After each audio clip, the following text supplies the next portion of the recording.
దగ్గరగా ప్రజల ఆస్తి పూర్తిగా ఎస్టాబ్లిష్ అయి ఉంటే ఇంకో సంవత్సరం 2 ఏళ్ళు జగన్ గారు ముఖ్యమంత్రిగా చేసి ఉంటే మొత్తం అన్ని పూర్తి అయిపోయింది. జగన్ గారు ముఖ్యమంత్రిగా పూర్తిగా చేసింది 3 సంవత్సరాలే. ఆయనకి 2 సంవత్సరాల పాటు కరోనా వచ్చి మనందరం కూడా ఎవరు రోడ్డు మీద వెళ్ళలేని పరిస్థితి. పూర్తిగా చేసింది 3 సంవత్సరాలే. నాకు తెలిసిన జగన్ గారు 3 సంవత్సరాలు ముఖ్యమంత్రిగా చేసి ఈ గ్రామంలో 3 బిల్డింగ్లు కట్టుంటారు. కట్టారా లేదా? ఇక్కడి నుంచే కనపడుతుంది అంటున్నారు ఎవరికన్నా. ఇంకా ఎదురుగా ఓ బిల్డింగ్ జగన్ గారు కట్టిన బిల్డింగ్. అలాగే ఈ 17 మెడికల్ కాలేజీలు దగ్గరగా ఎస్టాబ్లిష్ అయితే 1,00,000 కోట్ల రూపాయలు ప్రజల ఆస్తి. ఎందుకంటే ఒక్కో మెడికల్ కాలేజీలో చదువుకునే వాళ్ళే కాకుండా డాక్టర్లే కాకుండా అందరూ కలిపి కనీసం 1000 మందికి ఉపాధి లభిస్తుంది. లోకల్ వాడికి స్థానికులకు ఉపాధి లభిస్తుంది.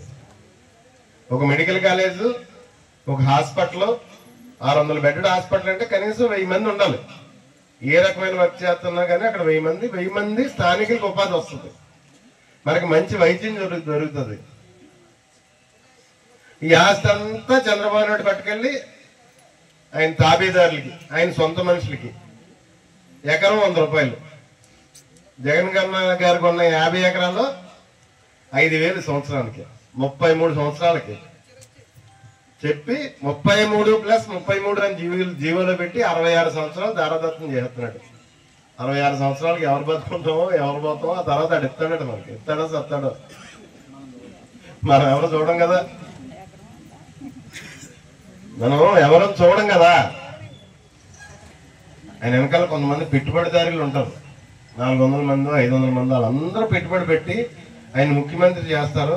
ముఖ్యమంత్రి అయిన వెంటనే ఈ రాష్ట్రాన్ని దోచుకోవడం మొదలెడతాడు. ప్రజల ఆరోగ్యాన్ని, ప్రజల విద్యని, ప్రజల వైద్యాన్ని అన్ని వనరు. మెడికల్ కాలేజీలు కూడా అంతే. ఉరికినే వాళ్ళకి 5,000కి ఇచ్చాడు. వాళ్ళ దగ్గర ఎక్కడో విదేశాల్లో తీసుకుంటాడు. డబ్బంతా ఆయన తీసుకుని పెట్టేస్తుంది. మేమే అమరావతికో లేకపోతే దేనికో వ్యతిరేకం కాదు, మీ అవినీతికి వ్యతిరేకం. మేము మా పార్టీ మీరు చేసి అవినీతికి వ్యతిరేకం. 5,000 కోట్లు ఉంటే మెడికల్ కాలేజీలు పూర్తి అయిపోతాయి. జగన్ గారు సగం పూర్తి చేసిన మెడికల్ ఆల్రెడీ 5 మెడికల్ కాలేజీలు రన్ అవుతున్నాయి. ఎందుకంటే ఎన్సిఐ పీజీ సీట్లు ఇచ్చింది. 106 పీజీ సీట్లు. అంటే ఎంబీబీఎస్ అయిపోయిన తర్వాత పీజీ సీట్లు ఇచ్చింది. మరి లేని మెడికల్ కాలేజీకి ఎన్సిఐ ఎందుకు అలాట్ చేస్తుంది పీజీ సీట్లు? మనం అందరం ఒక బాధలో ఉన్నాం. 106 పీజీ సీట్లు ఇచ్చింది. మన మెడికల్ కాలేజీకి ఇవన్నీ అమ్మేసుకుంటాడా అన్న ఇబ్బందుల్లో మనం ఉన్నాం. చంద్రబాబు నాయుడు గారు మనుషులు ఏ రకంగా ఉన్నారో తెలుసా? అబ్బా 106 మెడికల్ సీట్లు వచ్చాయి, 200 కోట్లు వేసుకున్న రాజా అన్నట్టు ఉన్నారు. వేరే అనుకోకండి. విజనరీ అలాగే చేస్తాడు.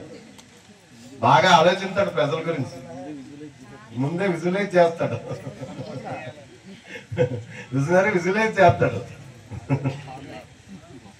సంపద సృష్టి దాని పేరు.